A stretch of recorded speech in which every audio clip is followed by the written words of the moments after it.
La epopeya del oro negro.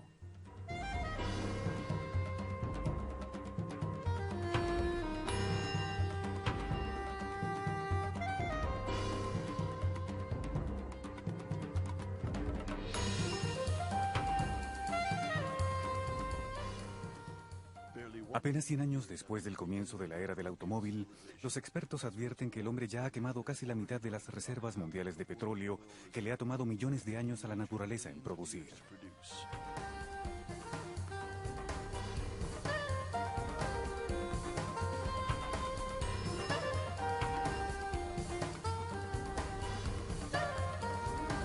Primera parte, la era dorada de las grandes.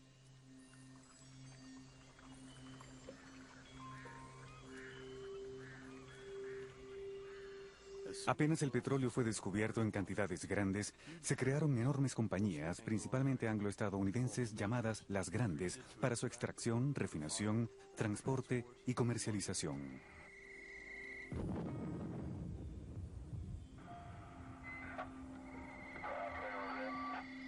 Creo que están listos para la detonación del punto 25. Estas poderosas compañías internacionales que tenían grandes conocimientos dejaron una huella hegemónica en la historia moderna del oro negro.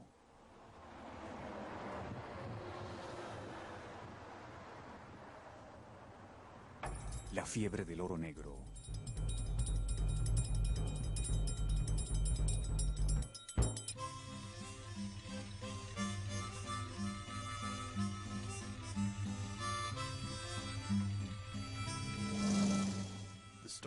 El comienzo de la fiebre del oro negro fue modesto, aunque llegó a ser legendario.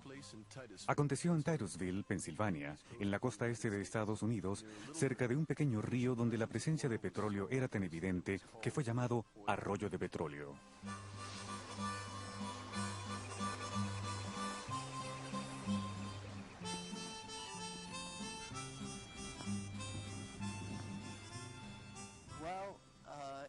Desde un principio se sabe que el petróleo se filtra fuera de la tierra en ciertos lugares. Y así la gente se percata de la existencia de capas de petróleo que flotan en el río. De hecho, en Birmania, la gente recolecta estos residuos en arroyos y ríos pequeños,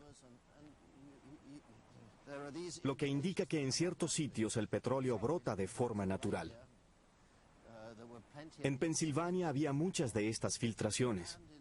Alrededor de 1859, Edwin Drake fue el primer hombre en perforar el primer pozo, con el único propósito de encontrar petróleo. Perforó hasta una profundidad de tan solo 21 metros y de pronto salió petróleo. Por supuesto, tan pronto como brotó el petróleo, la gente se dio cuenta de su valor y que se encontraba aquí. Así que alguien perforó en el siguiente sitio. Y en realidad, en el curso de unos 5 años, la gente sencillamente vio dónde había sido hallado el petróleo y lo relacionó con las estructuras geológicas. Para ese entonces ya existía la ciencia de la geología, así que podían ver la relación entre estas estructuras llamadas anticlinales, que es una especie de arco, como si las rocas se combaran y el petróleo se concentrara en la cima de la comba. La gente comenzó a ver esto de una manera práctica. Una vez que se encontraba una estructura que contenía petróleo, se le hacía un seguimiento y luego se buscaba otra. Y en realidad, a los pocos años de los primeros pozos, lo fundamental para hallar petróleo ya era conocido. Drake era un aventurero en busca de fortunas. Decía ser coronel para enaltecer su reputación y conseguir socios más fácilmente. Era el arquetipo del exitoso pionero petrolero estadounidense, y muchos otros siguieron su ejemplo.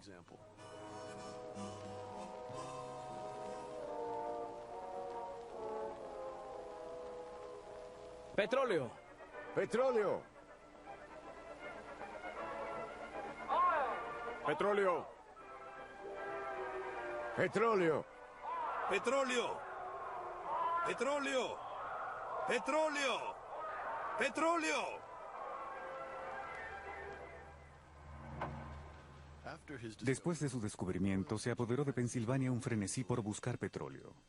En apenas pocos años, y a pesar de la guerra civil que devastó a los estados del sur entre 1860 y 1865, la fiebre del oro negro se propagó por todo el país hasta California.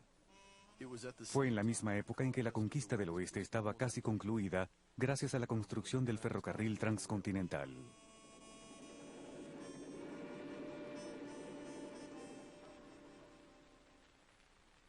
Para 1850, varias décadas antes de la época del automóvil, la necesidad de petróleo aumentó rápidamente debido al desarrollo del transporte ferroviario y la mecanización, que requerían mucho lubricante industrial elaborado hasta entonces con aceite de ballena. La matanza en masa de ballenas, debida a campañas intensivas de pesca, conllevó una disminución de la producción y un alza en los precios. El lubricante de hidrocarburo, que era más barato y más eficiente, comenzó a ser usado como reemplazo, salvando así las ballenas de una muerte segura. Al mismo tiempo, un gran cambio ocurrió en la iluminación residencial, cuando las lámparas de querosén dejaron de ser un privilegio solo para la clase pudiente. Los vendedores de querosén cada día eran más numerosos, llegando hasta los lugares más recónditos del mundo. Los pozos petroleros de Estados Unidos podían surtir a todo el país.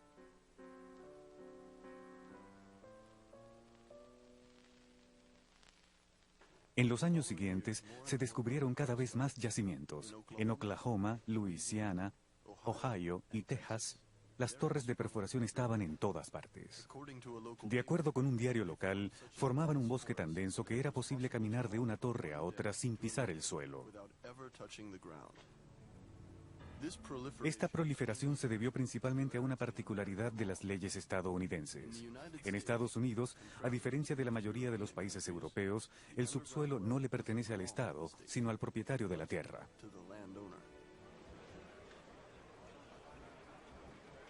Aprovechándose de esta ley, miles de pequeños propietarios se convirtieron en buscadores de petróleo en cualquier terreno que poseyeran.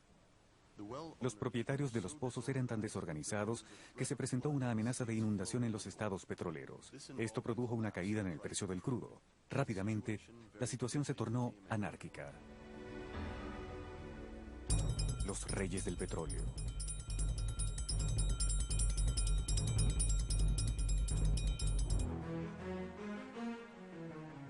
Un ambicioso joven de 24 años, John D. Rockefeller, entendió enseguida que podía sacar provecho de esta situación para hacer fortuna.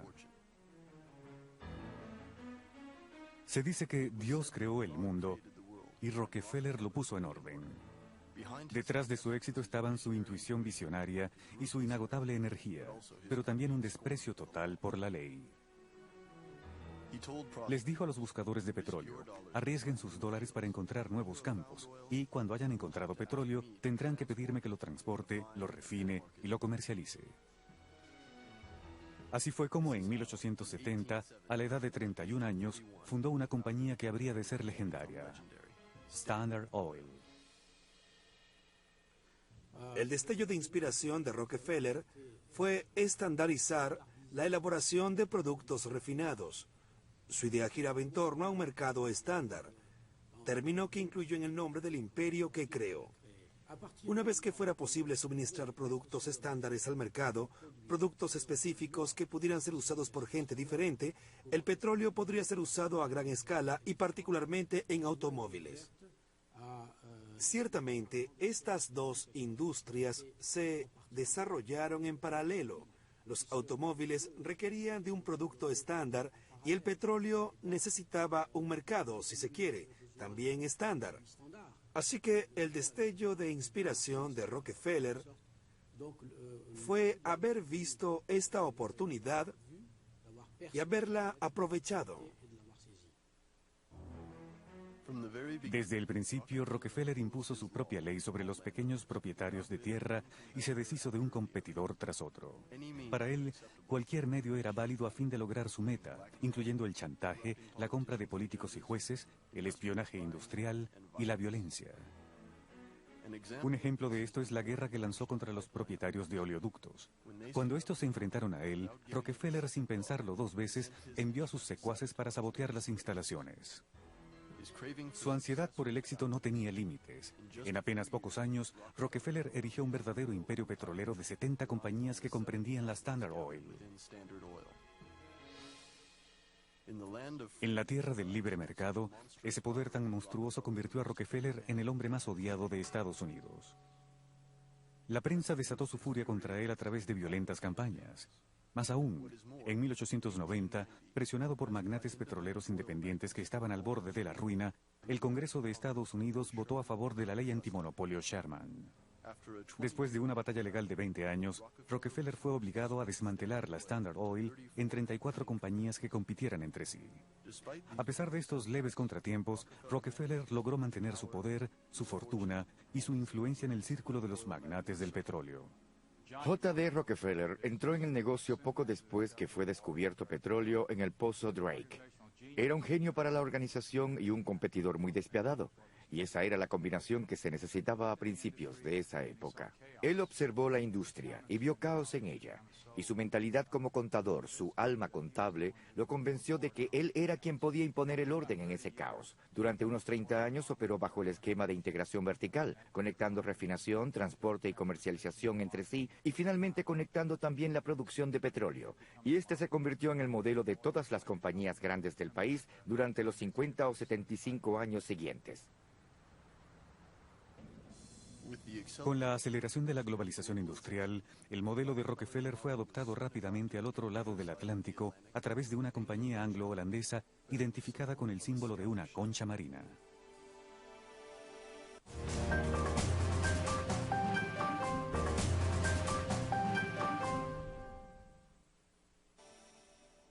La compañía Royal Dutch Shell nació de la reunión entre dos aventureros, Marcus Samuel y Henry Deterding.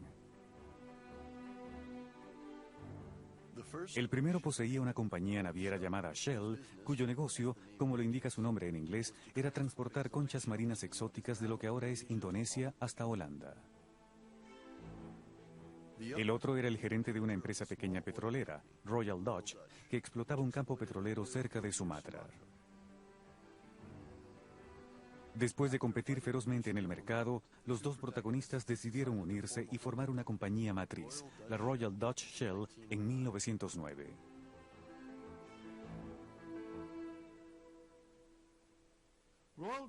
Royal Dutch Shell fue una de las primeras operadoras en la globalización de la industria petrolera internacional. Una de las dos primeras operadoras, en realidad, el equivalente europeo, si se quiere, de la Standard Oil de John D. Rockefeller. El hombre más poderoso de esta nueva combinación era Henry Deterding. De hecho, era la figura europea equivalente a John D. Rockefeller en Estados Unidos. Y transformó la Royal Dutch Shell en una compañía global antes de la Primera Guerra Mundial. Royal Dutch Shell pronto comenzó a competir con la Standard Oil en todos los campos petroleros del mundo. En Rumania, por ejemplo, en la frontera con los Cárpatos, las antiguas técnicas petroleras comenzaron a pasar por un cambio industrial a finales del siglo XIX. Aunque también había muchas otras compañías extranjeras, Shell y Standard Oil controlaban la mayoría de la riqueza petrolera de ese país.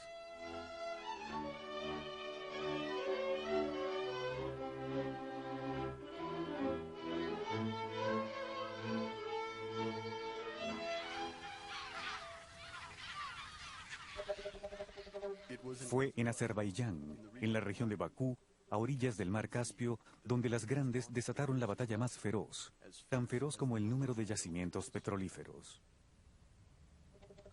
Uno de ellos, Bibi Eibat, uno de los primeros yacimientos petrolíferos gigantes, comenzó a ser explotado en 1901. 2500 años antes, los fuegos eternos de Bakú, que solían encenderse inesperadamente, marcaron el origen del culto persa de Zaratustra. Desde ese entonces, el petróleo que yace en la superficie siempre ha sido explotado. En 1875, los hermanos Nobel, junto con Rothschild y las compañías filiales de Shell, propiciaron una explotación más racional del petróleo. Incluía la construcción de una línea ferroviaria y un oleoducto desde Bakú hasta el Mar Negro, desde donde se distribuía el querosén que iba a Europa Occidental. De lámparas de querosén a automóviles. Una de las revoluciones más grandes en el transporte de todos los tiempos tomó forma a comienzos del siglo XX, en la época en que el querosén estaba por ser reemplazado por el gas y luego por la electricidad. Esta revolución le daría al combustible de hidrocarburo el papel tan importante que aún conserva hoy. A finales del siglo XIX, la industria había sido una productora de querosén para ser usado en iluminación y calefacción. Al mismo tiempo, en Estados Unidos y en Europa, hubo una búsqueda incesante de algún tipo de automóvil. El motor a vapor, el eléctrico y el de combustión interna de gasolina estaban entre los competidores en la industria automotriz. Pero no estaba claro qué tipo de automóvil dominaría en el futuro. Con el descubrimiento de gigantescos yacimientos de petróleo en Spindleton, Texas, y luego en Oklahoma, Luisiana, y en general el suroeste de los Estados Unidos, quedó establecido que el petróleo sería la fuente de energía para la industria automotriz. Una vez que eso quedó claro, Henry Ford y otros programaron la producción de automóviles que usaran gasolina refinada del petróleo. Y después de 1 o 2 décadas, la industria automotriz y el consumo masivo de gasolina se convirtieron en el principal motor del crecimiento de la industria petrolera. La industria automotriz, al igual que la petrolera, se originó en Estados Unidos. Cambió la rutina de una nación de pioneros y la catapultó a la cima de todos los países industrializados. El hombre detrás de esta revolución era un joven granjero de Michigan, amante de la mecánica, Henry Ford. En 1896 fabricó su primer automóvil. Era un vehículo de 4 tiempos con un motor de 4 caballos de fuerza. Rápidamente, Ford se percató del potencial que representaba este nuevo medio de transporte en comparación a lo que eran los autos hasta entonces, un objeto de lujo para clientes adinerados. Henry Ford mantenía su sueño de un automóvil barato y popular, a pesar de los altos costos de producción, y encontró una solución a su problema al aplicar los métodos de Charles Taylor en su fábrica de Detroit. Charles Taylor era un economista e ingeniero que inventó una teoría sobre la organización científica del trabajo industrial. Finalmente, Ford tenía los medios para realizar sus ambiciones gracias a las líneas de producción y a la división del trabajo que convirtieron a los trabajadores en máquinas humanas muy eficientes. En 1908 inició la producción en línea de un automóvil revolucionario que él había ideado un año atrás, el famoso Modelo T, un robusto y barato auto rústico que denominó Jeep mucho antes de que el término se popularizara. En 15 años se vendieron 15 millones de modelos T en todo el mundo. Se convirtió en el símbolo de la civilización automotriz y logró que el combustible de hidrocarburo fuera un éxito.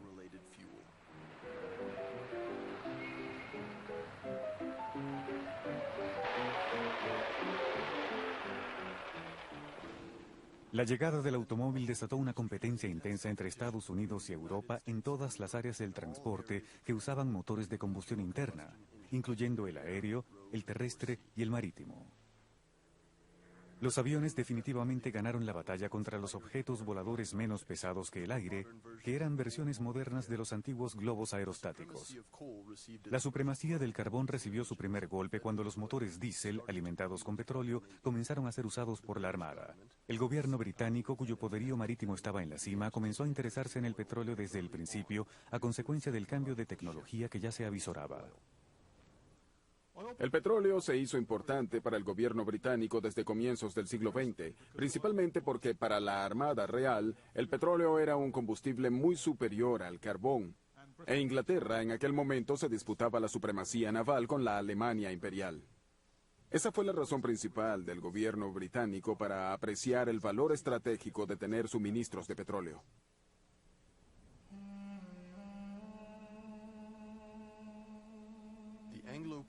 La compañía Anglo-Persian Oil, ahora conocida como British Petroleum o BP, fue el símbolo de ese esquema político. La creación de esta compañía en 1901 fue digna de una historia de aventuras. A finales del siglo XIX, Jacques de Morgan, un arqueólogo francés que estaba realizando excavaciones en Persia, encontró indicios de una zona petrolífera que bordeaba Irak. William Knox Darcy, un inglés adinerado que poseía minas de oro en Australia, se interesó en el descubrimiento.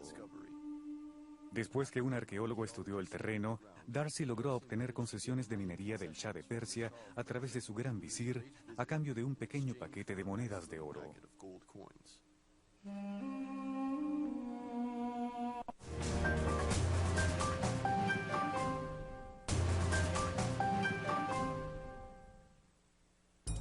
Petróleo, sangre y guerra.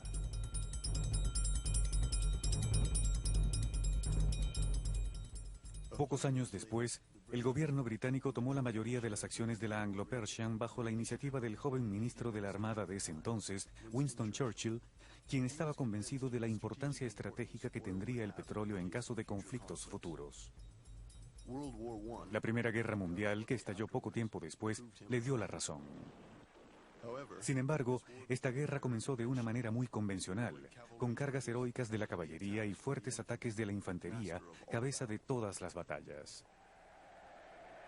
Luego comenzó una verdadera revolución en el arte de la guerra, cuyo prólogo fue el glorioso episodio de los taxis del Marne. En 1914, 1.100 taxis parisienses fueron utilizados para transportar a 5.000 soldados a la línea del frente que los alemanes amenazaban con cruzar. París se salvó de capitular gracias a la rapidez de la intervención.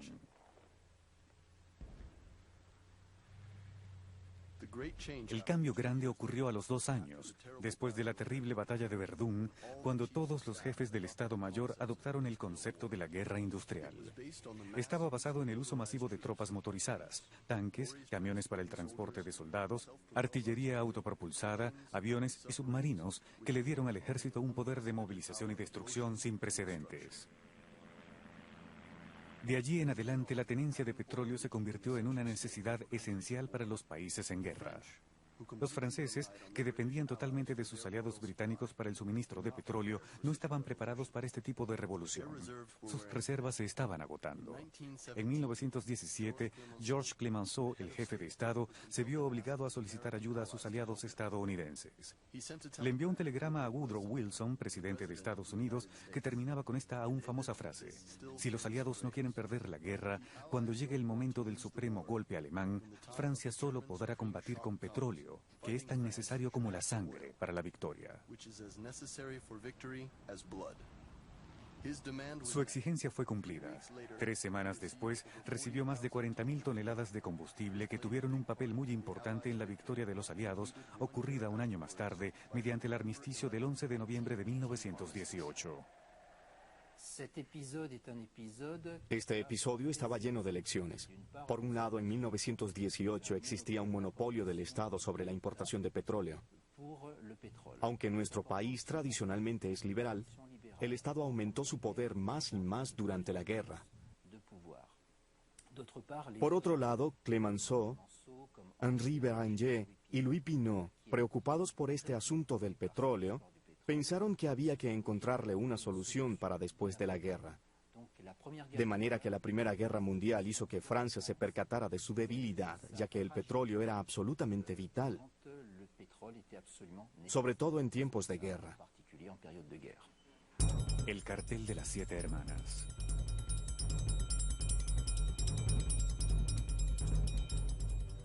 Francia se embarcó en una política petrolera activa a fin de asegurar sus suministros.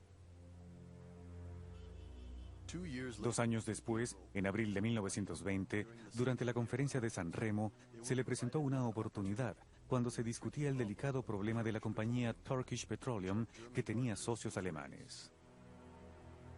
Sus orígenes se remontan a la preguerra, cuando Irak aún era Mesopotamia, una provincia del Imperio Otomano.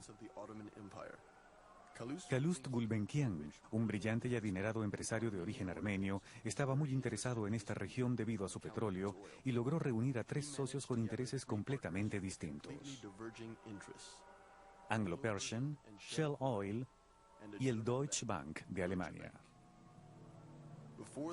Antes de siquiera poder perforar el primer pozo, la Turkish Petroleum tuvo que permanecer inactiva por el estallido de la guerra.